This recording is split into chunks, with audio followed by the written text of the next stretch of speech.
Incoterms Cost Insurance and Freight, Guten Tag. Costo, seguro y flete, el hermano rico del Incoterms CFR para los compas. Es casi una extensión del CFR en cuanto al resto de características, obligaciones, puntos de entrega, responsabilidades de riesgo, etc. Término costo, seguro y flete determina que el vendedor deberá de entregar la mercancía a bordo del buque o en su caso transporte fluvial o a bordo del medio de transporte que el vendedor decida en el puerto de embarque marítimo, así como el pago del coste del flete internacional y del seguro. El término establece que su uso será exclusivamente para el transporte marítimo y fluvial. Uno de los términos más usados en México es el Incoterms CIF. Es el más conveniente para exportar debido a que la mayoría de los clientes internacionales lo exigen. La transferencia del riesgo se realiza al momento en que la mercancía ha sido cargada a bordo del barco en el muelle de puerto de origen. Independientemente de si el vendedor paga o no el flete marítimo, el vendedor debe suministrar la factura comercial o su semejante electrónico equivalente, packing lists y certificados ligados a las características del producto, así como ayudar al comprador a petición y riesgo de este en la obtención de licencias y otras posibles autorizaciones oficiales necesarias, transporte local en origen desde almacén a puerto o despacho de aduanas de exportación, carga y estiva de las mercancías en el buque. Transporte internacional de la mercancía, hacerse cargo tanto del flete y el embalaje como de las operaciones de verificación de la mercancía que sean oportunas, así como de los gastos de descarga en el puerto de destino que le correspondan. Correr con los gastos de cualquier inspección que se realice con anterioridad al momento del embarque, excepto si se trata de una verificación a instancias de las autoridades, hacerse cargo de los gastos de las demoras y ya como comprador has de observar y realizar bajo el Incoterms CIF, hacer el pago de las mercancías, gastos de llegada en aduana en destino, transporte interior en el país del destino, pago de aranceles, descarga de los bienes, realizar todos los trámites de importación, descargar la mercancía en el transporte local en destino hasta entregar en el almacén. Es la parte encargada de hacer las reclamaciones que correspondan al seguro en caso de pérdidas o daños. El vendedor está obligado a conseguir un seguro solo con cobertura mínima. Si el comprador desea tener mayor cobertura, necesitará acordarlo expresamente con el vendedor o hacer sus propios arreglos del seguro adicional.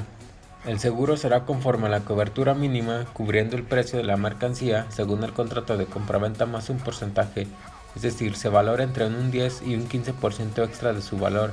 Esta tarifa está implantada en la base de la experiencia de las empresas aseguradoras. Debido a los posibles casos de siniestro, se asegura al 110% al 115% de la mercancía.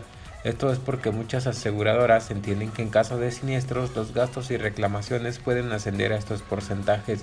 Por lo tanto, siempre que se realice una negociación con ese término, se deberá asegurar al 110% del valor CIF. La cobertura del seguro se extenderá desde la entrega de la mercancía a bordo del buque en origen hasta la entrega en el destino, asimismo a petición y expensas del comprador. El vendedor debe proporcionar un seguro contra riesgos de guerra, motines, huelgas y disturbios civiles. Si fuese asequible, aunque el seguro lo ha contratado el vendedor, el beneficiario del seguro es el comprador según lo acordado en el contrato, ya que este seguro debe permitir al comprador o a cualquier otra persona con un interés asegurable sobre la mercancía reclamar al asegurador directamente proporcionando al comprador la póliza de seguro u otra parte de la cobertura contratada. Aquí hay dos puntos críticos porque el riesgo se transmite y los costos se transfieren en lugares diferentes, mientras que el contrato siempre se especificará en un puerto de destino. Podrá no indicarse el puerto de embarque, que es donde el riesgo se transmite al comprador. Si el puerto de embarque resulta de interés particular para el comprador, se recomienda a las partes que lo identifiquen tan precisamente como sea posible en el contrato. Se recomienda a las partes que identifiquen tan precisamente como sea posible el punto en el puerto del destino acordado, puesto que los costos hasta dicho punto son por cuenta del vendedor. Se recomienda al vendedor que proporcione contratos de transporte que se ajusten con precisión a esta elección. Además, tiene el añadido de contar con la certeza de estar transportando una mercancía con seguro contratado, dado que el Incoterms CPT e Incoterms CFR no hay obligación por ninguna de las partes en asegurar la mercancía. Si las mercancías son dañadas antes de ser cargadas a bordo del buque, en poder del porteador, el vendedor es el responsable, por lo que se recomienda que si se interviene también un transporte terrestre, lo correcto es utilizar el intermodal CIP. Y para muestra un botón, viendo un pequeño ejemplo, empezamos con que una pequeña empresa en México importa de Japón computadoras para comercializarlas dentro del país, utilizando el término comercial CIF.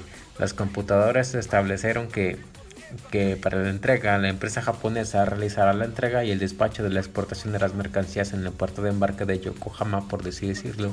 Del mismo modo, contratará el transporte principal y el seguro hasta el puerto de Manzanillo. Ya cuando arribó a México, la empresa mexicana realizará el despacho aduanero a la importación, asumiendo el riesgo de pérdida y de daño de la mercancía desde el lugar de la entrega.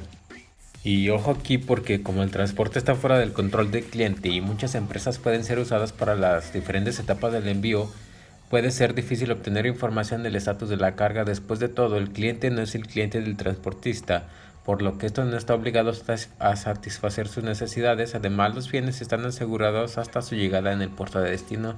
Sin embargo, el cliente debe estar preparado para lidiar con la aduana y las cuotas en cuanto la carga llegue a su destino. Para calcular el valor en aduana para la obtención de los impuestos, derechos u aprovechamiento, se deberá utilizar el valor CIP o CIP. Aquí se va dependiendo del medio de transporte que sea utilizado o del Incoterm, ya que muchas veces se confunden. Sobre este valor se calculan los aranceles y obtenidos los aranceles más el valor CIF se calculan los impuestos interiores como el IVA, el ISAN, el IES, entre otros impuestos exclusivamente para la introducción a los territorios mexicanos. Aquí diferenciando el Incoterm SIP con el FOB, donde el comprador en el FOB corre con los gastos del flete y del seguro, teniendo el completo total control de la mercancía, se deberá sumar a este valor los gastos del seguro y del flete del transporte principal, y sumado todo esto nos da como resultado el valor costo, seguro y flete.